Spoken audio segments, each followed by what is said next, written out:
verdade, Jesus é algo que nós buscamos refletir e avaliar constantemente em nossas vidas. O interessante, quando se fala de Jesus, logo a gente pensa religião. Porque Jesus veio trazer uma religião, Jesus é o exemplo do cristianismo. Quando se fala de Jesus com pessoas não cristãs, já se pensa que é um diálogo religioso, algum debate, alguma reflexão a torno do aspecto religioso do que ele representa. Mas Jesus, ele não era uma religião. Jesus, ele era uma vivência, ele é uma vivência e veio nos trazer ensinamentos em torno de uma conduta moral, em torno de um comportamento ético que nós determinamos como um comportamento ético cristão, cristão de Jesus Cristo, como ele era referido. Então, quando se fala de Jesus, obviamente que ele nos trouxe não só a teoria, mas principalmente o que Jesus nos trouxe, ele trouxe o exemplo. Mas o que são teorias? O que são exemplos? Se a gente não entende os seus significados, se nós não entendemos o objetivo. E uma coisa que nós aprendemos... O segundo slide, por favor. Então, para nós podermos tirar proveito, porque teorias, exemplos, vivências, existem um monte.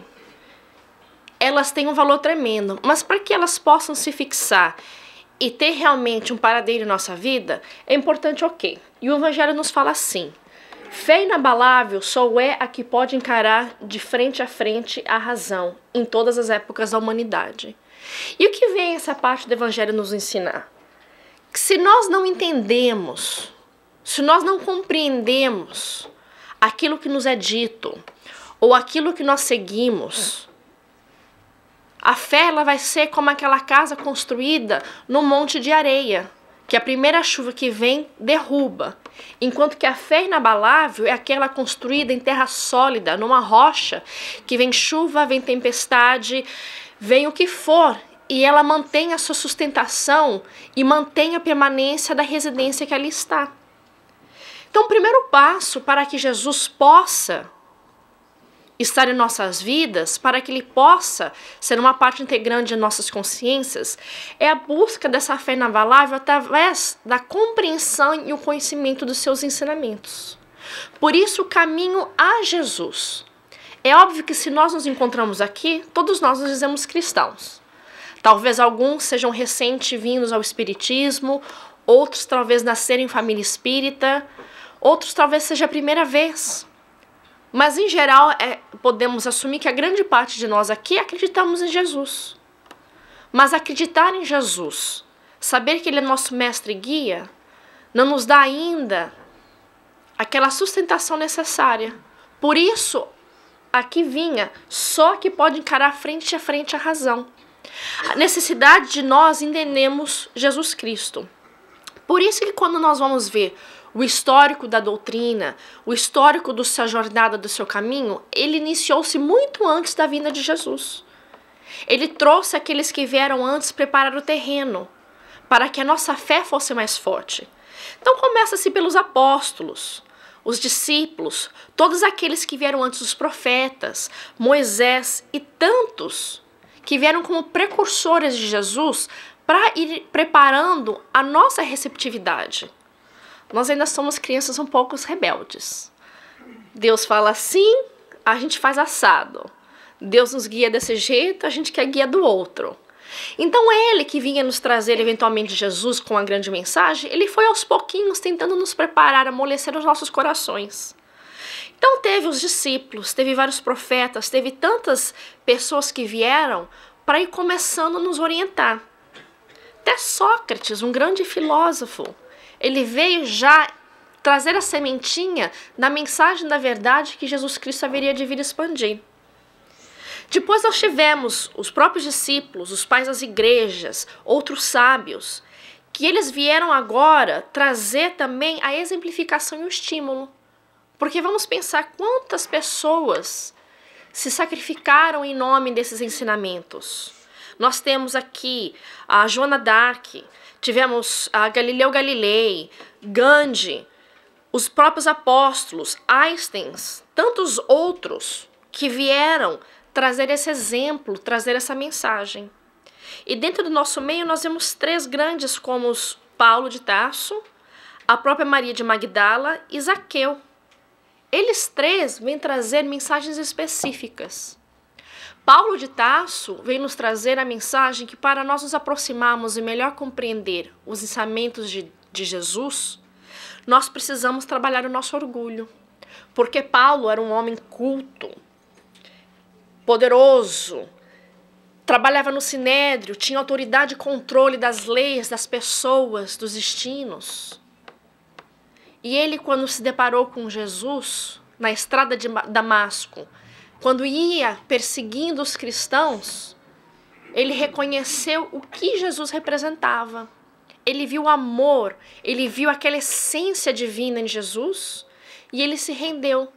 E naquele momento de Saulo, ele tornou-se Paulo. Quando ele conseguiu primeiro identificar e resolver trabalhar o seu orgulho. Porque Paulo não deixou de ser orgulhoso da noite para o dia. Ele teve várias dificuldades. Ele teve conflitos dentre os apóstolos.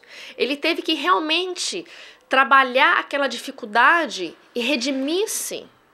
Que foi um trabalho, uma jornada de uma vida inteira. Até ele conseguir domar esse orgulho de raça, esse orgulho de poder, de conhecimento que ele tinha. Depois, temos o exemplo de Maria de Magdala. Era a mulher da vida, vendia prazeres, a sexolatria, a luxúria, o dinheiro. E ela, ao também descobrir a presença e a vida de Jesus, ela teve que superar as sensações. Um indício de inferioridade nossa, porque nós, apesar de estarmos no corpinho quentinho, gostosinho, o corpo é uma roupagem. Nós somos espíritos eternos. E quanto mais próximos das sensações e da materialidade, mais distante estamos do espiritual. E Jesus é a chamada da mensagem espiritual, do ser eterno que somos. Então, Maria de Magdala teve que superar isso. Ela estava cansada daquela vida, sem valor, sem profundidade. Ela encontrou em Jesus Cristo a mensagem da salvação, o caminho de redenção? Sim. Mas ela era um ser encarnado, um espírito encarnado, acostumado à vivência fisicamente confortável, acostumada à alimentação, acostumada às roupagens, acostumada ao convívio da energia sexual. E por mais que neste momento ela despertou, ela tinha esse costume dentro de si. Ela tinha essa saturação no corpo, na vibração, que ela teve que ir aos poucos purificando. Então, no momento que ela encontrou Jesus, ela encontrou o seu caminho. Mas aí ela também teve uma jornada de sacrifícios, de rejeição, de limpeza energética na reestruturação das suas ideologias e de sua conduta. Até chegar o momento de sua morte, como leprosa, aonde o corpo realmente se regenerou, limpando as chagas da alma através das chagas do corpo. E ela adentrou os céus como uma estrela cadente carregada no colo de Jesus. Amélia Rodrigues faz uma apresentação lindíssima sobre a vida de Maria de Magdala. E temos uma outra grande personagem que é Zaqueu, que ele, administrador financeiro, cobrador de impostos, ele era muito rejeitado, visto como aquele materialista, dinheiro, dinheiro, dinheiro, visto como um traidor. E ele também teve que superar esse conforto material, esse controle financeiro, esse egoísmo que ele tinha, superar esse materialismo para ele se tornar justo, equitário e compreender que a moeda corrente não é a moeda financeira, é a moeda de nossas atitudes morais e aquilo que a gente inspira ou deixa de inspirar o nosso próximo. Então veja quantas pessoas, quantos personagens vieram antes de Jesus e durante Jesus e que tiveram a sua jornada depois de Jesus para nos ensinar, para vir nos mostrar o caminho, para vir nos direcionar como chegamos também ao encontro de Jesus. e chega em nós espíritas. E se nós pensarmos, o que é ser espírita? Qual a nossa função? Então, uma coisa que o Espiritismo nos traz, nessa fé inabalável, é a proposta da imortalidade. A mediunidade nos traz essa consciência, nos traz esse ensinamento, nos mostrando que a vida ela não acaba com a morte. Isso em si nos abre a mente e traz uma abrangência muito grande, porque compreendemos que seja o que estivermos passando agora em nossa vida, bom e ruim, é passageiro, porque tem um objetivo maior. Então, se encontramos-nos no lado da tristeza, não busquemos o desespero pensando que o sofrimento é eterno. Mas se encontramos-nos no lado da felicidade, não vamos nos fechar, isolar no nosso egoísmo, usufruir, sabendo que um dia a vida pode modificar-se. Então vamos dividir, compartilhar e consolar. E essa visão da imortalidade nos torna mais irmãos, mais próximos, porque sabemos que vai sempre ter uma continuidade do outro lado daquilo que se passou aqui. Então, que é sempre um continuar, é uma transição e não um término, e nos faz mais conscientes e mais responsáveis de nossos comportamentos. E nos traz a um outro conceito, que é de justiça divina. Deus, ele é justo. Então, nos traz, através do conceito da reencarnação, essa justiça. Porque se hoje eu sou mulher, sou homem, sou saudável, sou enfermo, sou capaz, sou debilitado, sabemos que são as mãos de Jesus, de Deus, guiando nossos caminhos para as experiências que vão nos fazer crescer. E temos também a fé raciocinada e lógica, que novamente entra nessa fé inabalável, de compreender. A minha filha, como vocês sabem, são pequenininha, né? Ela tem 8 meses, então ela ainda não fala. Mas quem tem filhos maiores sabe, que nem em inglês, né? Are we there yet? Are we there yet? Are we there yet? Já chegamos? Já chegamos? Já estamos lá? Quanto falta? A criança fica e pergunta, e pergunta, e pergunta, e pergunta. Não tem conceito de tempo, não tem conceito de dificuldade, ela acha que é chegar. Eu imagino a dificuldade de fazer uma viagem de carro para a Flórida com criança, né? Porque não tem concepção, não tem compreensão, porque é infantil. Conforme ela vai crescendo e amadurecendo, vai adquirindo melhor compreensão. Nós, nessa fé raciocinada e lógica, somos um pouco como essas crianças. Estamos despontando a nossa capacidade eterna de espírito em processo de evolução. Só que a gente fica, já chegamos, já chegamos, já chegamos, já chegamos, com essa pressa, com essa ansiedade de que as coisas vão acontecer, de que as coisas vão mudar, sem compreender tudo tem o seu tempo. Então são tantos fatores, tantas coisas que nós temos que trabalhar.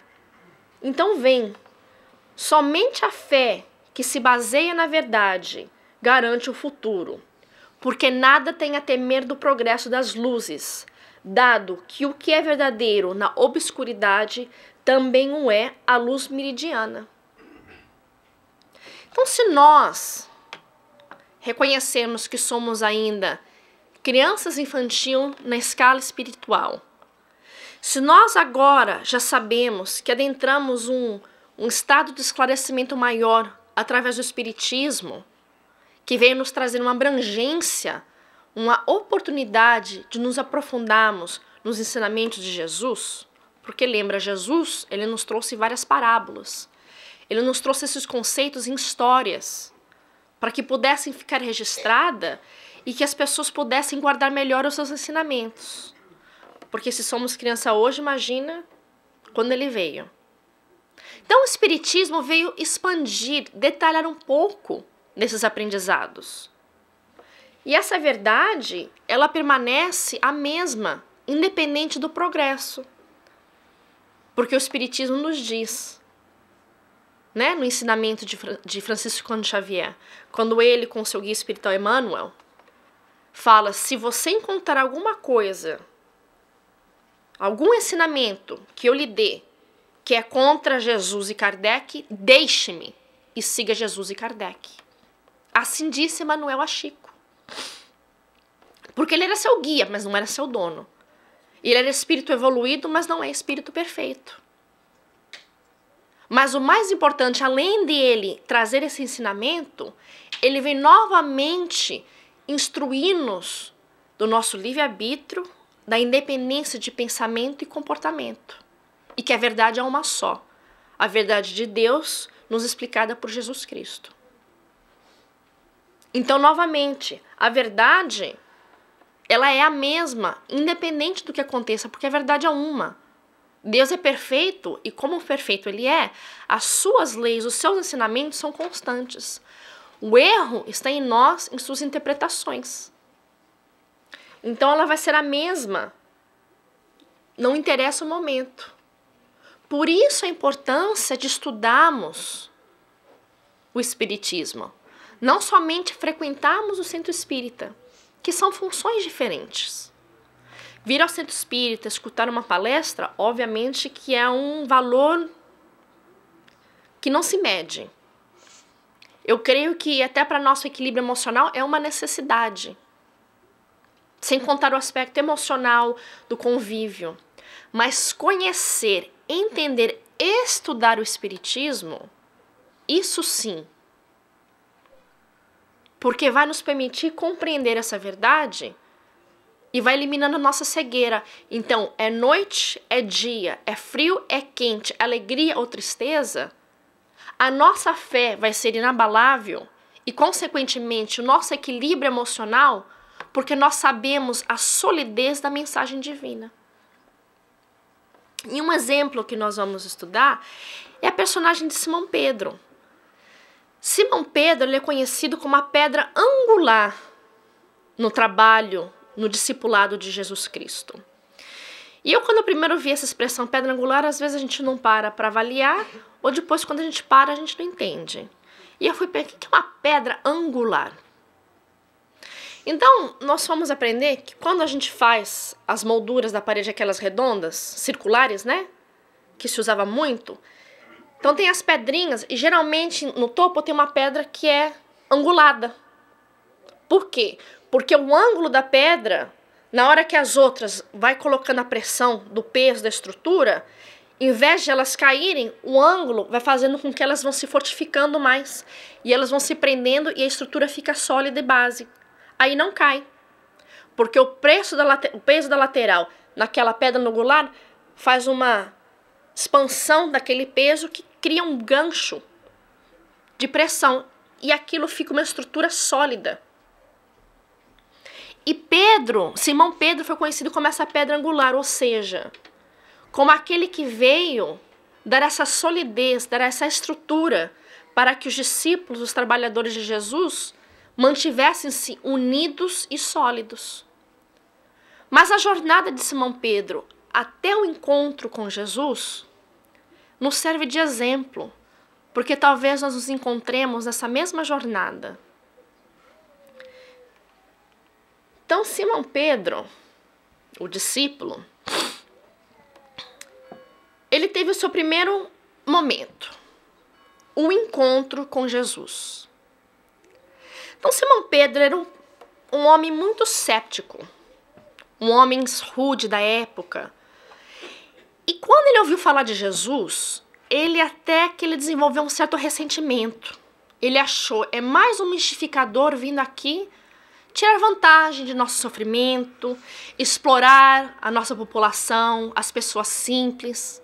Ele achou que era mais um daqueles profetas que vinham para tirar a vantagem, ludibriar, dar esperanças falsas e seguir o caminho, deixando todos ainda desolados, tristes.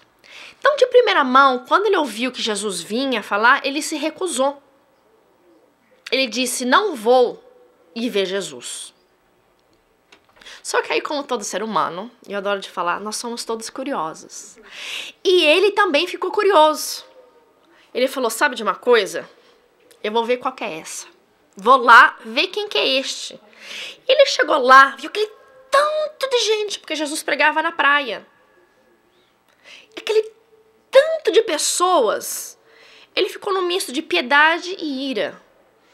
Porque na hora ele viu aquele tanto de necessitados, de sofredores, de desolados, pessoas sedentas de um conforto. E de um certo momento ele vinha naquela vontade de que Jesus fosse verdadeiro. Mas ao mesmo tempo aquela ira, porque olha o sofrimento, olha o descaso com as pessoas. E se ele for mais um mistificador? Ele naquele conflito, aquela dualidade. Mas aí ele parou e ficou. E naquele momento, diante de Jesus, ele sentiu que Jesus olhou-o nos olhos, entrou na sua alma, como a dizer: eu te conheço desde ontem. E fala que Simão Pedro naquele momento se quedou paralisado, como que eletrizado por aquela energia, por aquele momento, e ele ficou ali parado. Quando ele foi retornar a si mesmo, a sua realidade, saiu daquele choque, daquela vibração, ele notou que todos haviam ido. E ele estava lá sozinho na praia. Simão Pedro já não era mais o mesmo. Porque algo lhe tocou. Naquele momento, no encontro de Jesus, vemos em Mateus: segue-me e eu vos farei pescadores de homens. Então, naquele momento, ele já não tinha mais como voltar. Porque na hora que ele encontrou Jesus, e ele viu que Jesus era, ele ainda não sabia definir, mas era um ser, era um filósofo, era um iluminado. E ele sentiu na profundeza da alma, identificado-se por Jesus, a sua estrutura emocional mudou. E ele já não podia voltar atrás. E Jesus veio: segue-me e vos fazei pescadores de alma, porque Simão Pedro era pescador. Então esse foi o encontro com Jesus. Mas encontrar é o primeiro passo. Nós nos encontramos com várias coisas e não significa que nós nos vinculamos a ela. Quantas pessoas adentraram essa casa espírita para nunca mais voltar? Quantas pessoas adentram-se em religiões para nunca mais voltar? Quantos de nós adentramos as situações para nunca mais retornarmos? Mas ele então se vinculou a Jesus. E essa vinculação nós vemos quando Simão Pedro passa por aquele processo durante a perseguição de Jesus Cristo, antes, precedendo, né? Que é o do apacentar das minhas ovelhas. Então Jesus lhe pergunta: Simão, ama-me? Sim, Senhor, tu sabes que eu te amo. Simão, apacenta as minhas ovelhas. Aí Jesus pergunta uma segunda vez: Simão, ama-me? Sim, Senhor, tu sabes, te amo. Então, Simão, apacenta minhas ovelhas. Mas Jesus, como nós sabemos, pergunta uma terceira vez: Simão, ama-me? E Simão Pedro, como todo ser humano que somos, né, espírito em processo de evolução, ficou meio irritado. Tipo assim: o que você está me questionando, Jesus? E falou: Senhor, tu sabes de todas as coisas, tu sabes que te amo. Simão, apacenta as minhas ovelhas. Só que o que acontece com Simão? E fala, né, quando o terceiro galo cantar, Simão, ele, neste momento, ele se vincula, ele se compromete, ele se une a Jesus nesse processo de, né, se me amas, apacenta a minha ovelha. Jesus lhe perguntou 3 vezes, ele confirmou uma, confirmou 2, confirmou a terceira vez num processo de irritação. Sim, porque duvidas de mim? Então, naquele momento, ele se vinculou, ele se definiu. E, às vezes, esse é um processo que nós temos muita dificuldade. Nós, sim, encontramos Jesus.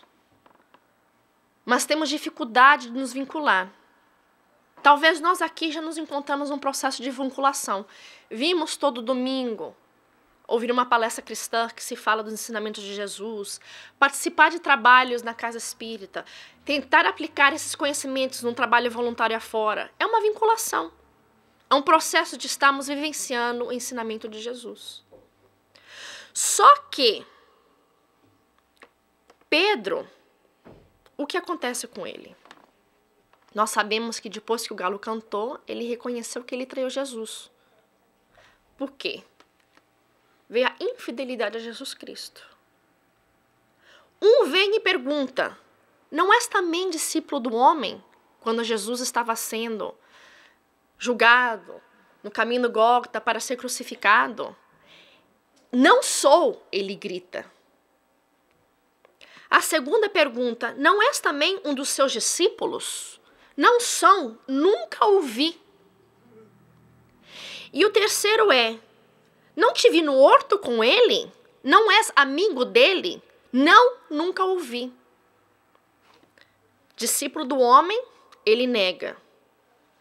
Seus discípulos, ele nega. Amigo dele, ele nega.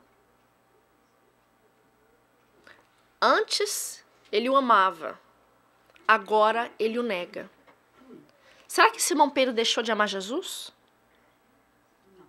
Será que naquela negação, ele estava falando a verdade no sentido de que ele não sabe quem é Jesus, o que foi que Jesus fez, qual a função de Jesus Cristo? Não. Exato. Então, neste momento, negar-me-á 3 vezes antes que o galo cante. Não coloquei a referência. Ou seja, Jesus já sabia que ele haveria de traí-lo. E esse é um processo muito difícil para nós. Porque cada vez que nós nos desentendemos com alguém, cada vez que nós magoamos alguém, cada vez que ofendemos ou agimos de uma maneira não tão correta, é o momento que nós traímos Jesus. E isso desestimula muitas pessoas. Às vezes, quando estamos na dificuldade de um vício, ou num casamento falido, nós nos questionamos, que espírito sou eu? Que pessoa sou eu? Ou pior, os outros nos questionam. Olha aquela ali, olha aquele lá. E nós nos perdemos nesse momento de infidelidade a Jesus. E é um momento triste? É. Mas tudo em nossas vidas é o resultado das atitudes, não necessariamente as atitudes em si. Porque realmente, Simão Pedro traiu Jesus, foi infiel, o negou, o rejeitou. Mas mais importante do que isso, foi o que ele fez depois. Porque quando se fala de Judas, todo mundo fala Judas o traidor. Ninguém lembra mais nada de Judas. Ninguém nem lembra que Judas já passou centenas e centenas de anos num processo de evolução espiritual e que hoje Judas trabalha juntamente com Jesus e os outros apóstolos para a orientação dos seres humanos na Terra. Que Judas hoje é um espírito evoluído, moralizado, que serve na seara do mestre. Todo mundo gravou Judas como traidor, como se ele não houvesse, como se Judas parou no tempo. Então, o que importa, e Simão Pedro ele não é lembrado como o traidor, porque foi o que ele fez depois. Aí vem trabalho com Jesus. Então, fala assim, que ele caiu 3 vezes. Ele foi fraco. Ele traiu, ele negou, ele fugiu. Verdade. Mas é questão, será que isso não serviu para aprofundar na intimidade do seu ser o comprometimento com Jesus? De vinculá-lo mais ainda à ideologia cristã trazida por Jesus? Essa compreensão, esse arrependimento. Quantos de nós não temos arrependimento? O arrependimento de ter traído, largado, mentido, fugido, de não ter tido coragem de sacrificar-se por Jesus, que ele converteu tudo isso em algo positivo, aonde ele usou todo esse manal de sentimentos tristes, arrependimento, traição, mentira, fuga, e uma potência energética para que ele pudesse dedicar a vida inteira no trabalho de Jesus. Aonde ele encontrou a coragem para enfrentar toda a perseguição, todos os crimes, toda aquela época de anticristianismo para seguir propagando a mensagem de Jesus. Então fala, e tu, uma vez convertido, fortalece os seus irmãos. Então Pedro, ele se fez digno do legado que lhe foi destinado. Ele fortaleceu os irmãos, conduziu-os e doou-se em holocausto. Então o que ele não conseguiu fazer no momento da crucificação de Jesus Cristo, ele recompensou em muito, fazendo por muitos anos, no apostolado que lhe foi apresentado e que ele fielmente assumiu. Então a pergunta é, nesse caminho a Jesus, onde que nós nos encontramos? Infidelidade, recaídas, traições, através de nossos comportamentos, talvez não tão moralizados, não tão cristãos, inveja, orgulho, vaidade, traição, vício. É triste, para nós é. Mas é uma etapa, um processo que, vamos dizer, não é necessário, mas é comum. Porque nem todo ser no processo de evolução tem que passar por esses processos. Mas nós, em geral, estamos todos aqui, veja quantas pessoas, todos nós estamos passando por isso. Então é importante, quando nós formos avaliarmos essa nossa jornada na busca da interiorização dos ensinamentos de Jesus Cristo, que é a tradução da mensagem dos ensinamentos e leis de Deus, é compreendermos que nós temos que continuar trabalhando contra nós mesmos. É o processo da reforma íntima, na busca do automelhoramento, porque não somos perfeitos e erramos. O ruim é ficarmos caídos. O levantar-se-nos é o processo. Então, Simão Pedro, ele é esse exemplo porque ele passou por vários desses degraus que nós passamos, inclusive a traição a Jesus Cristo. Muitas vezes a gente ouve pessoas dizendo assim, eu não sou espírita, eu sou simpatizante. É o nosso ego mascando um desculpismo. Peço desculpa se alguém está nessa vivência de pensamento, mas o Evangelho nos ensina os livros subsidiários. É uma maneira, porque se eu sou espírita, eu me imponho o comprometimento de me conduzir como espírita. Se eu sou simpatizante, eu não tenho compromisso nenhum, não tenho vínculo. Eu não tenho nada. Eu não sou espírita, eu só acho assim, uma ideologia legal. Mas quando eu digo eu sou espírita,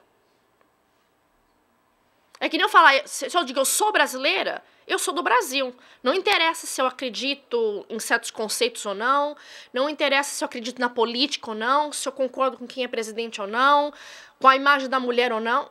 Não interessa, eu sou brasileira e as pessoas vão deduzir o que elas acham que devem deduzir de mim. Né? Como muitos de nós temos dificuldade de falar eu sou americana. Não nascemos no país, não dominamos a língua, não conhecemos a cultura. Então, no momento que a gente fala eu sou espírita, já vem aquele receio. Por quê? Porque eu não sei o que é espiritismo direito. Eu não me dedico, eu não estudo. Então, em vez da gente aprofundar, a gente foge. Que nem Simão Pedro, ele fugiu. Na hora de vivenciar, ele teve medo. Ele recuou, ele fugiu. E um dia vai chegar que todos nós vamos encontrar a felicidade de trabalhar com Jesus. E trabalhar com Jesus não significa ser um discípulo. Ninguém aqui tem que se tornar palestrante, coordenador de centro, estar aqui todos os dias da semana. Mas é uma vivência cotidiana, diária, desses conceitos. É no trabalho, em vez de nós ficarmos curiosos com a fofoca, com o melindre, buscarmos apaziguar as chamas da discórdia. É dentro do lar, em vez da irritação, da impaciência, é nós buscarmos a paz, a apaziguação. É no tráfico, em vez de a gente corrermos o risco da velocidade alta, nos preocuparmos com o bem-estar de todos. É com a natureza, a reciclagem, é com o nosso comportamento moral, físico, material. Porque nem todos nós estamos nesse trabalho grande de sermos discípulos de Jesus. Mas todos nós estamos com o compromisso grande de vivenciarmos Jesus em nossas atitudes diárias. Caminhando um dia até Ele. Porque um dia todos nós seremos mais aperfeiçoados, mais iluminados como esses apóstolos. Vós sois deuses e um dia nós seremos perfeitos. Mas até lá é uma jornada. Então, como fazer essa jornada? Então, no Cristo Consolador, nós vimos que o Espiritismo, né, Jesus já veio prometendo um Consolador. E vemos que o Espírito da Verdade, que é o supervisor espiritual do Espiritismo, nos veio trazer esse conhecimento que a doutrina espírita são o detalhar, o divulgar, o expandir desse ensinamento de Jesus. E tem interessante que Kardec pergunta: terás animado na Terra alguma personagem conhecida? Isso é Kardec nesse processo que ele estava fazendo de trabalhar com o espírito de verdade na organização e na compilação do Livro dos Espíritos e as outras obras básicas. E como eu falei, todos nós somos curiosos, né? Então até Kardec tinha sua curiosidade. E ele perguntou: terás animado na Terra alguma personagem conhecida? Louquinho para saber se era Jesus Cristo, né? Que nem a gente. Qual que é o ensinamento que os espíritos evoluídos nos trazem? Já te disse, para ti sou a verdade. Isto para ti quer dizer discrição. Nada mais saberá a respeito. Olha só a lição. Porque muitos de nós nos perdemos querendo saber de vida passada, de vida futura, de espírito, de mediunidade, de tanta coisa. A gente não entende Jesus. Amar o vosso próximo. Aí está a dificuldade. O que era amar o nosso próximo? Então o Espírito da Verdade vem nos trazer a verdade e a verdade. Que foi o ensinamento de Jesus Cristo que nos trouxe.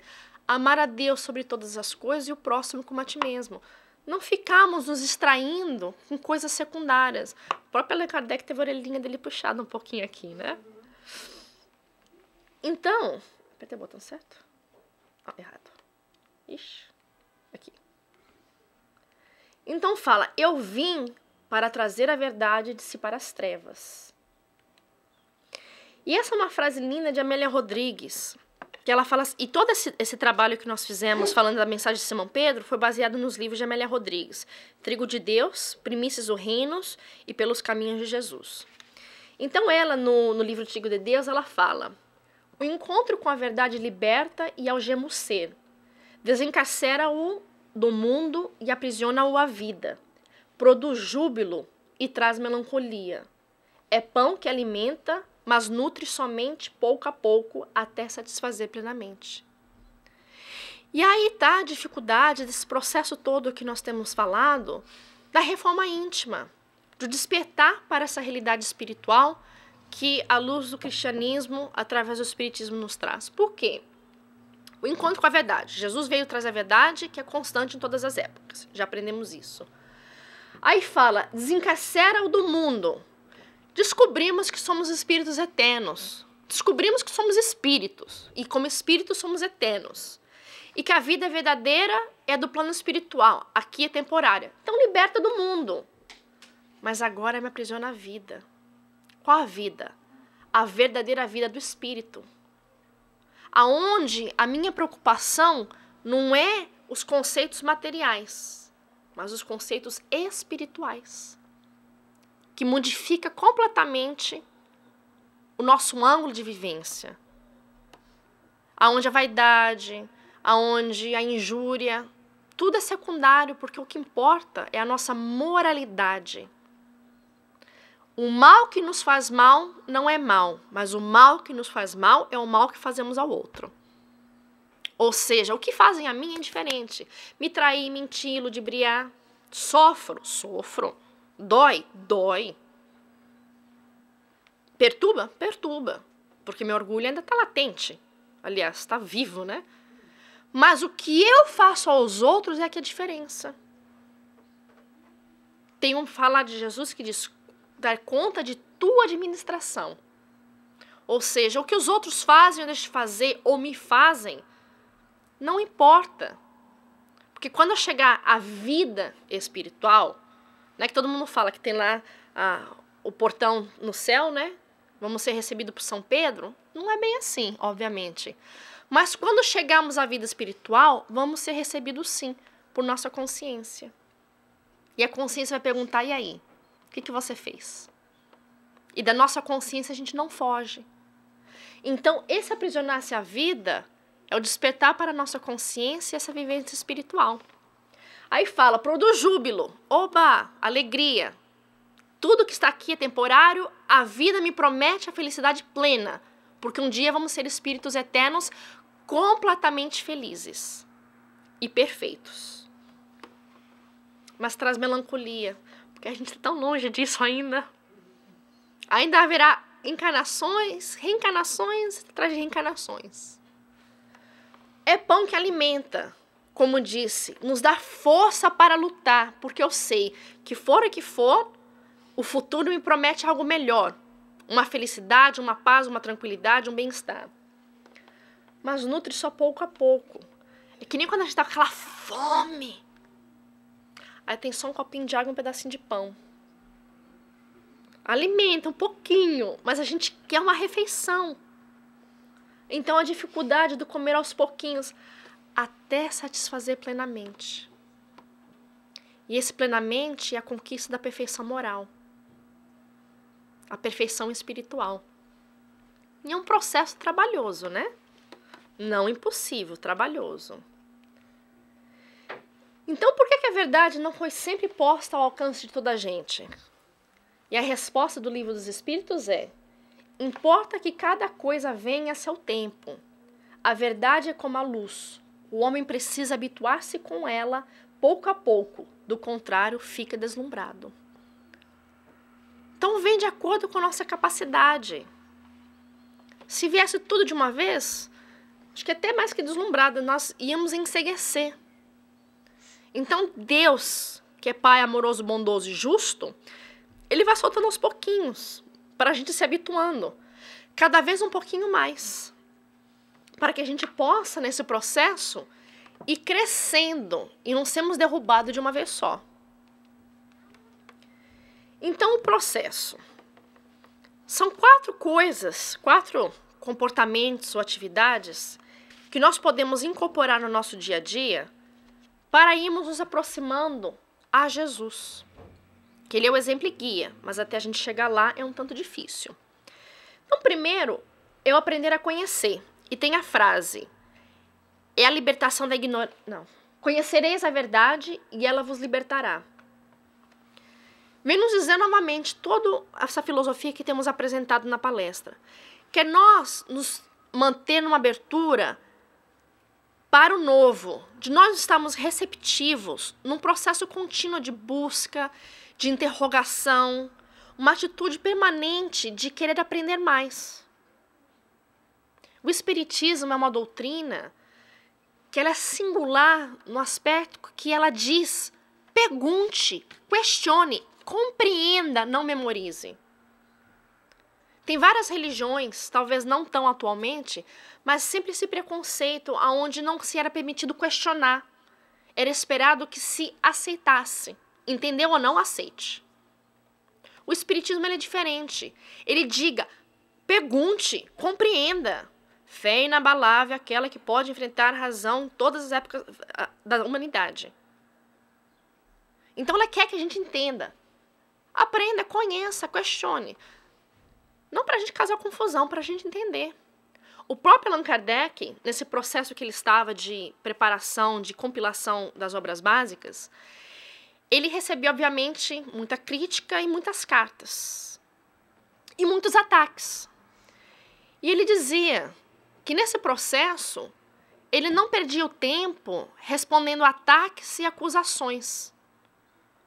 Porque quem está atacando e acusando não está querendo aprender.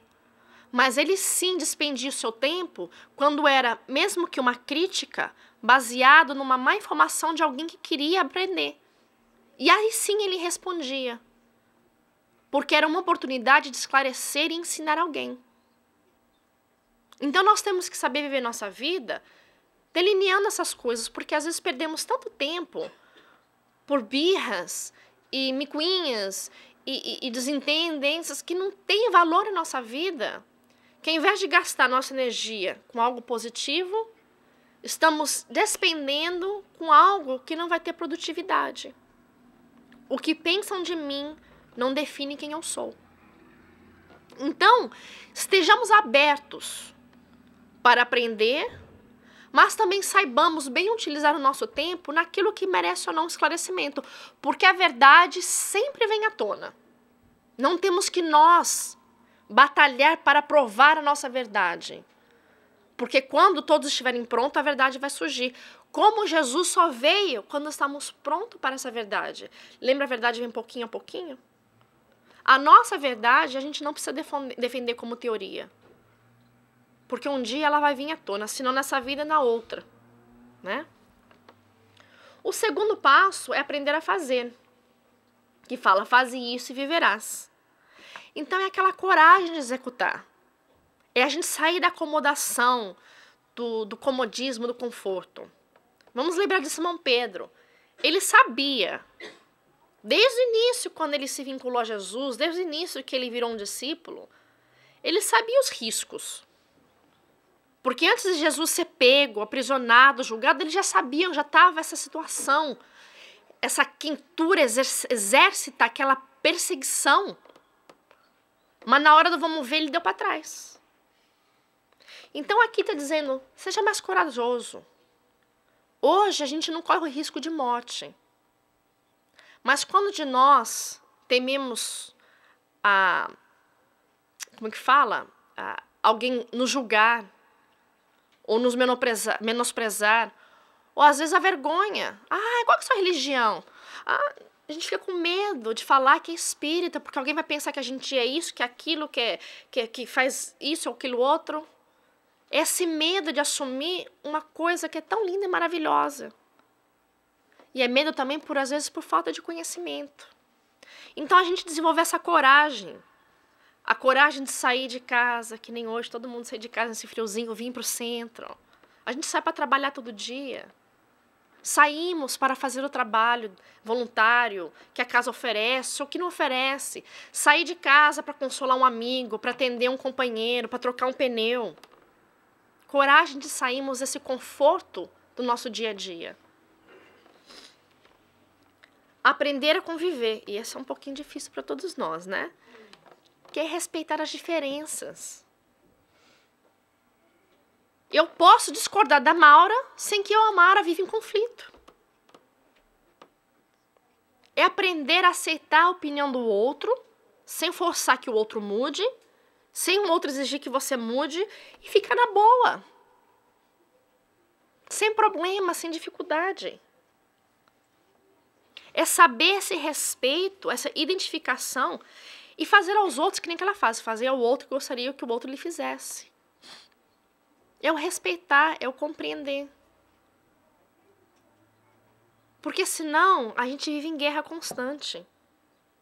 Aí fala assim, vencer-se a si mesmo, vencer a animosidade dos relacionamentos, interromper a tendência egoísta, buscar esse autoaprimoramento de estar bem com si próprio.